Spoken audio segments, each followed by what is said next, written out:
नमस्कार भक्तों, आज की इस पवित्र कथा में हम जानेंगे कर्म का फल कैसे मिलता है।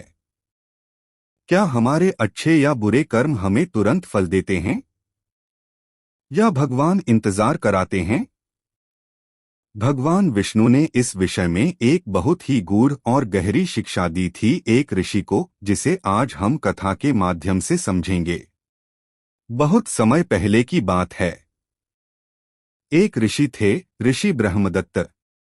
वे बहुत पुण्यात्मा, तपस्वी और सत्कर्मी थे। उन्होंने जीवन भर सत्य, धर्म और सेवा का मार्ग अपनाया था।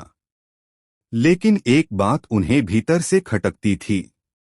उन्होंने भगवान विष्णु से एक दिन ध्यान में जाकर पूछा, प्रभु, मैंने जीवन भर अच्छे कर्म किए हैं, किसी का बुरा नहीं किया, गरीबों की सेवा की, यज्ञ, तप, दान सब किया, फिर भी मेरे जीवन में कष्ट ही कष्ट क्यों हैं? सुख क्यों नहीं मिलता? क्या अच्छा कर्म व्यर्थ जाता है?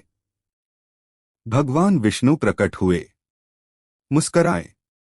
उन्होंने ऋषि से कहा, हे ब्रह्मदत्त, चलो मेरे साथ, मैं तुम्हें कर्म का फल किस प्रकार और कब मिलता है ये दिखाता हूँ। भगवान विष्णु ऋषि को लेकर 3 स्थानों पर गए। वो एक जंगल में पहुंचे। वहां एक गाय पड़ी थी, घायल, भूखी मगर जीवित। ऋषि ने पूछा, प्रभु, ये गाय इतनी पीड़ा में क्यों है? भगवान बोले, यह गाय अपने पिछले जन्म में एक अहंकारी सेठ थी, जिसने गरीबों को तुच्छ समझा, दूसरों को अपमानित किया। अब यह अपने कर्मों का फल भोग रही है, पर ध्यान रहे, इसे आने वाले जन्म में अच्छे कर्मों का फल मिलेगा। अब वे एक राजा के महल में पहुंचे।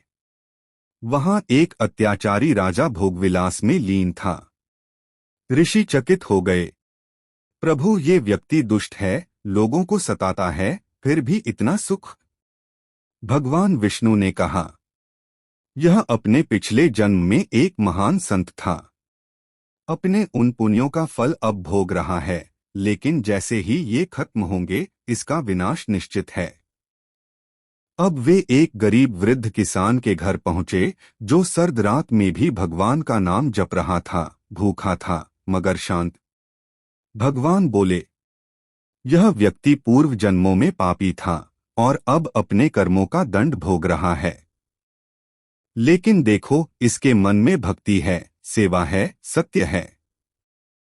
आने वाले जन्म में यह महान राजा बनेगा। ऋषि ब्रह्मदत्त अब समझ गए।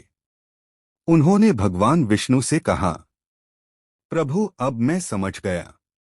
अच्छा कर्म कभी व्यर्थ नहीं जाता और बुरा कर्म कभी बिना फल नहीं देता। फर्क सिर्फ इतना है कि कब, कहाँ और किस रूप में फल मिलेगा, यह केवल आप जानते हैं। भगवान विष्णु बोले, हे मुनि, कर्म का फल समय पर ही मिलता है। बोया गया बीज तुरंत फल नहीं देता, मगर जब समय आता है तो उसका वृक्ष भी बनता है और फल भी देता है। इसलिए मनुष्य को बिना फल की चिंता किए केवल कर्म करते रहना चाहिए। तो भक्तों, ये थी भगवान विष्णु की वह दिव्य कथा जो हमें सिखाती है, कर्म करो, फल की चिंता मत करो। ईश्वर हर कर्म का लेखा जोखा रखते हैं। आज भले तुम्हें तकलीफ मिले, पर कल उसका फल अवश्य मिलेगा। सत्य, सेवा और भक्ति का मार्ग ही सच्चा मार्ग है। हर किसी को उसका फल मिलता है, बस धैर्य और श्रद्धा चाहिए। जय श्री हरि। जय विष्णु भगवान।